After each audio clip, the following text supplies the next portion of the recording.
Thank you. I have the singular privilege of inviting retired Colonel Dr. Kizza Besigye, head of People's Front for Transition, to address us. You're welcome, sir.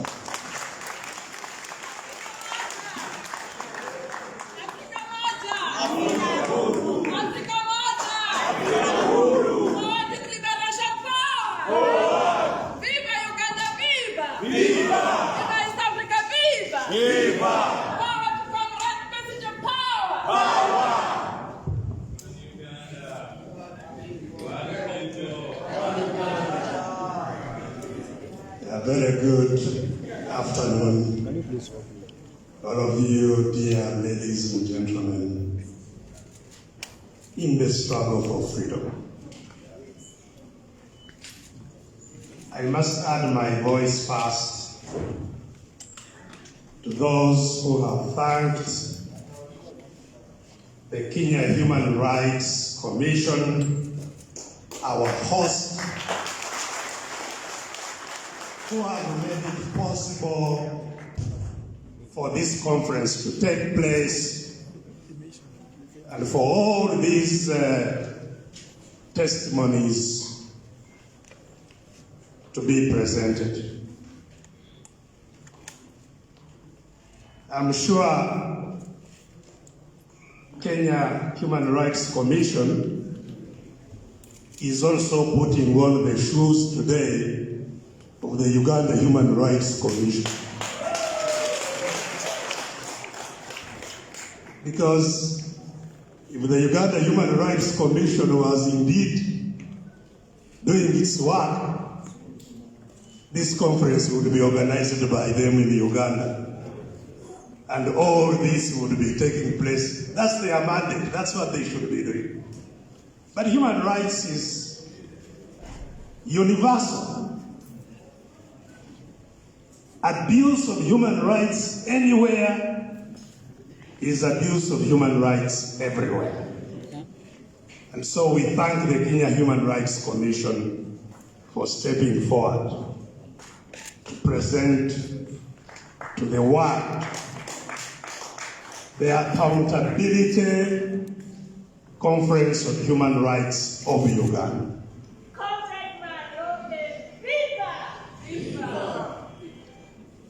I'm sure you indeed or realize that Kenya Human Rights Commission was in fact moved and has worked closely with the National Unity Platform of Uganda in organizing this and providing this platform for the exposure of these terrible situations that are taking place in Uganda. So I think we have to thank the National Unity Platform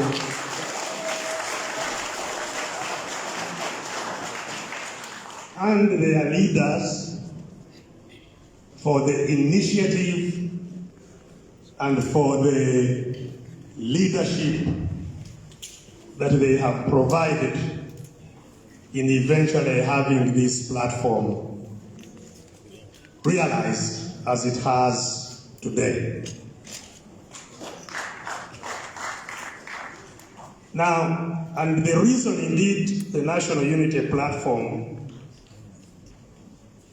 has been in the vanguard of this organization is because the latest wave of victims of human rights violations in Uganda have mainly targeted the membership of the National Unity Platform.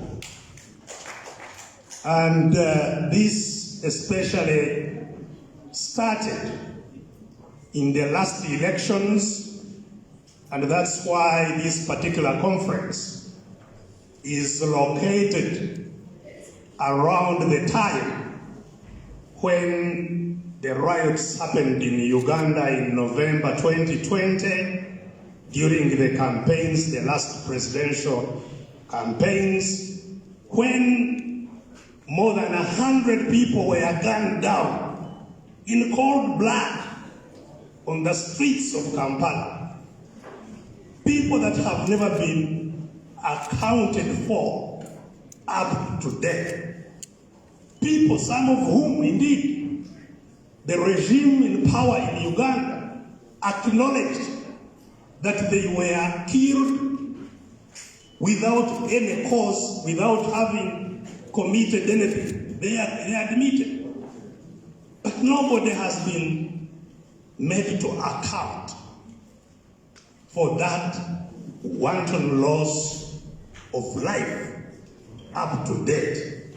No even formal inquiry has taken place up to date. And therefore, it's right to have this accountability conference. Indeed, since that time of 2020, you have had all these testimonies.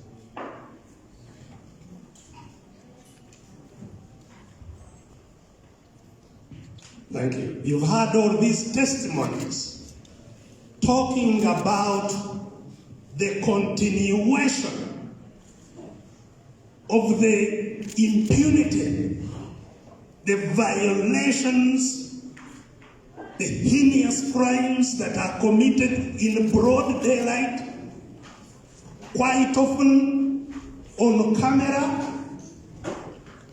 and nothing happens. It's that impunity that must be drawn, the attention of which must be drawn to the whole world, and that the whole world must start demanding for action, for accountability of all the abusers that have caused all this to happen. And I have said that this is indeed the latest wave, the wave of abuses of 2020 going forward. But as Dr. Mona presented in the keynote address this morning, the waves of human rights abuses that have taken place in Uganda before this one are many, in fact, have been continuous. You were told about the abuses that started in the 60s, shortly after independence. The abuses that happened in the 80s. They are in the 70s, of course, during Idi Amin's time, which is still the most noted abroad. They don't know that they have been by far superseded since. There are far more vicious means roaming the streets of Uganda. And so, this is just the latest wave. Indeed, some of us, I never set out to be in politics or even to be an activist. I was a medical doctor. The last time I have been telling people, I came to Nairobi. I went to the bush from Nairobi here where I was working as a medical officer. But that was after I had gone through hell and been back in Uganda to escape in 1981 and come to Nairobi. Most of the people I was with in jail in 1981. And these were prominent people, most of them. We were held in what is now the International Conference Center. Many of the people I was with in jail have never been seen again, included an ambassador, a magistrate, some prominent farmers and so on. They have never been seen again. So the waves of violence, the waves of abuses have been going on at their endless. And that's why, in fact, in our region, we must focus on Uganda. Because Uganda's abuses have also been internationalized. if we don't solve the problems in Uganda, this region will never settle. Uganda is a source, not just for ourselves, but for the whole region. So since independence, it is Uganda. We've been talking about 60 years of independence. Since independence, it was last month when we celebrated 60 years. In all these 60 years, leaders have only entered leadership brought by bombs, not by the people of Uganda. Ugandans have never taken a leader out of office. Never. Only bombs have removed leaders of Uganda. And only bombs have brought leaders into the leadership. It means Ugandans simply have no voice. They have never brought a leader, they have never taken a leader, they have no say on how they are led. No power. Totally powerless. And this powerlessness, of course, did not happen since 1962.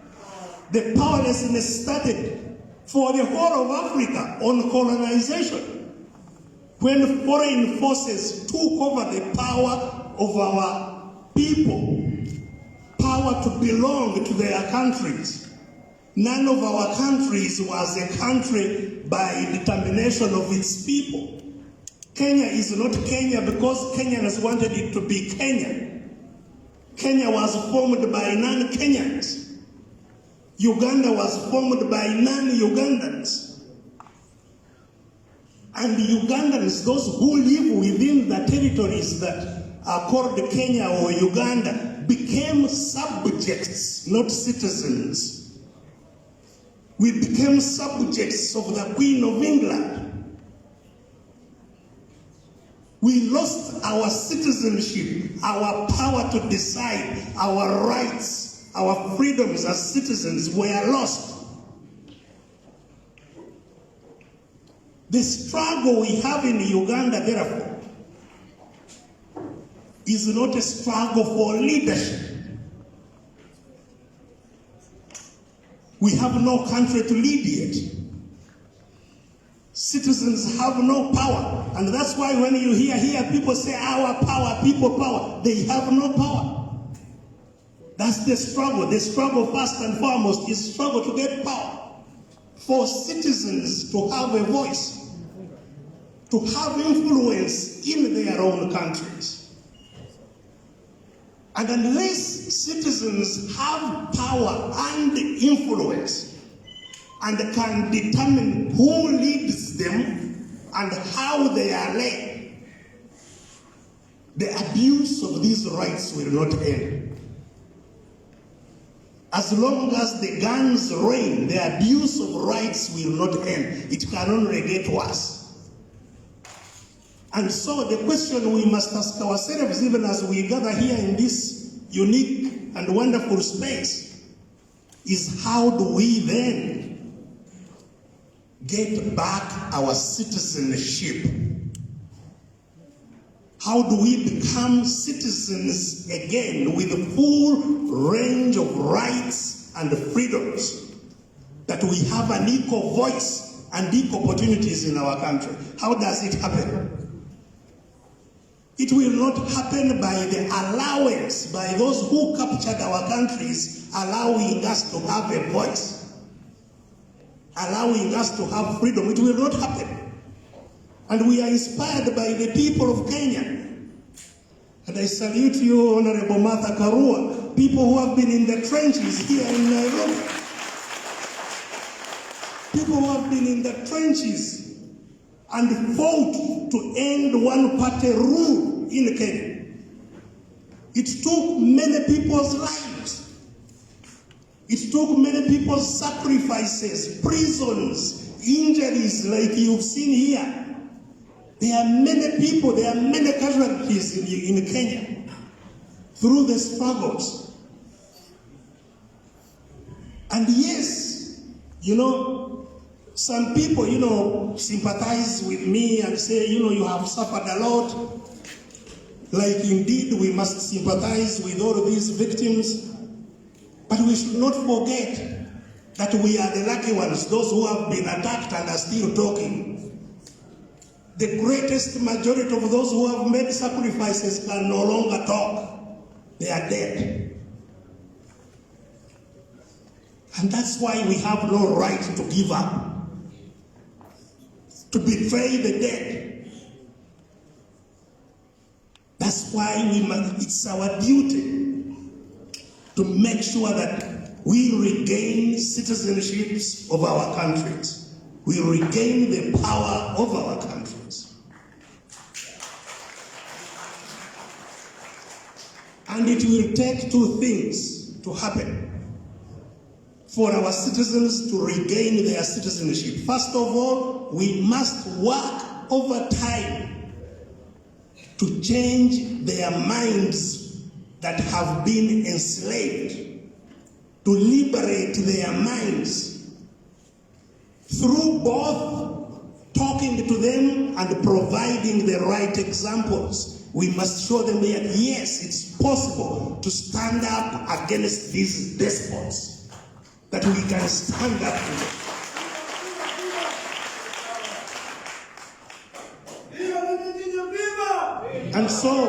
And so when we are here, seeing that indeed it's possible in Kenya, where it would not have been possible some time back toward this conference, the people in Uganda must take courage and know that yes, we shall hold the next conference in Uganda, not in Kenya.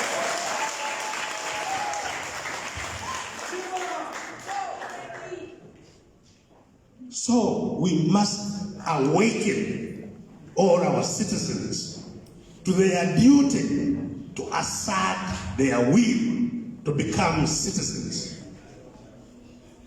Because, sometimes many people ask me, but how are we sure that you Besigye saying all these things, if you got power, you will not do what the other ones have done? There is absolutely no guarantee. Museveni used to say these same things. We believed him, that's why we followed him to the bush. We didn't know the Museveni inside.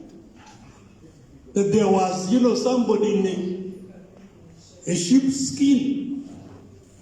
That there was a real leopard inside there. You'll never know, except God is the one who sees the hearts. The guarantor for democracy, the guarantor for people, for leaders doing what people want, must be the power within the people to cause them to do what they want. And if they don't, they must have power to throw them away. Leaders will do what they must do because once they know that if they don't, those whom they are leading have power to throw them out, have power to sanction them. If they know you can do nothing, they will do whatever they want. Or those who act properly will be simply doing so on their own volition because they are good people. But we shouldn't just leave it to the individual goodness. Leaders must do what the people want, and if they can't, the people must have the power to cause them to account. Accountability happens when people have power, not when leaders are good. Whether you are good or not, you must account to the people. So we must wake up the Ugandans. But secondly, having woken up Ugandans, the struggle to overcome those that have captured our countries, hold all power, hold all our wealth, because they control, like they control our rights, they control all our wealth. They can use our money to do whatever they want. In order to overcome them, all of us who are captives must unite and face the the problem all of us together and advance hand in hand. We must advance hand in hand, all of us face it. And once we do so, nothing will stop us. And we should build that spirit right here. Struggle for freedom is not partisan. You cannot struggle for freedom as, this party, that party. No, we must all be a party of the oppressed against our oppressors. And, here there are many parties, the People's Front for Transition, which as you heard, come from, consists of quite a number of political parties, including representatives, the party that was in power at independence, Uganda People's Congress. And we have one of their leaders here, the Honorable Isha Oto. There he is.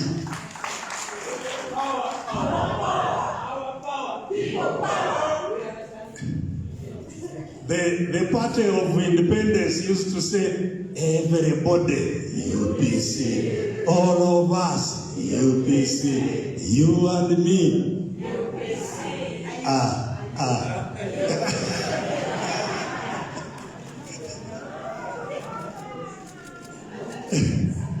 Yes, it can't work as just UPC. We have here the Justice Forum, JEMA. The Secretary General of JEMA is here, the Honorable Katerega, Hamad Katerega. Yes, stepped out. He stepped out. Yeah. We have people from the Democratic Party.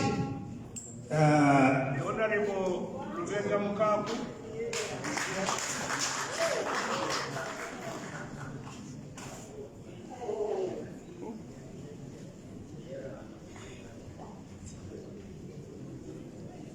Seems my voice is a bit of a problem for this. Yes, so I think I must conclude my remarks. Really to reiterate my thanks to the Kenya Human Rights Commission, to the National Unity Platform for creating this space, but that we must come out of here not just lamenting, sympathizing with ourselves and our suffering. This suffering there's still more suffering ahead, far more. As I have said, this is the latest wave. When we were in the bush, 5 years we were in the bush with General Muntu,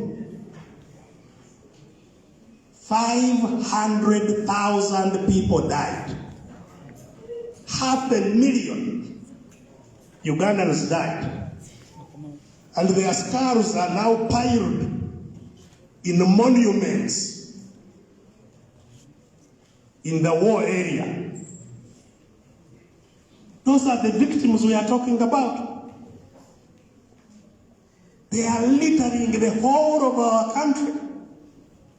So we have no time to lament, to sympathize with ourselves.